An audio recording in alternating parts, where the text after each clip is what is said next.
আজকের বিষয় কিডনিতে স্টোন কেন হয়।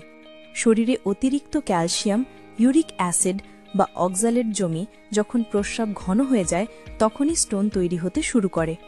কম জলপান করা, অতিরিক্ত লবণ খাওয়া, অনেক চা কফি, প্রসেসড খাবার, অতিরিক্ত প্রাণীজ প্রোটিন, ঘন ঘন ইউরিন ইনফেকশন এসবই প্রধান কারণ। লক্ষণ হিসেবে দেখা যায় কোমর পিঠে তীব্র ব্যথা, প্রস্রাব করতে জ্বালা, প্রস্রাবে রক্ত, বমি বমি ভাব, পেট ভার লাগা। সমাধান: প্রতিদিন 2.5 থেকে 3 লিটার জল পান করুন, লবণ কমান, সোডা চা কফি কমান, বেশি ফল সবজি খান, সময় সময় ইউরিন টেস্ট ও আল্ট্রাসাউন্ড করুন।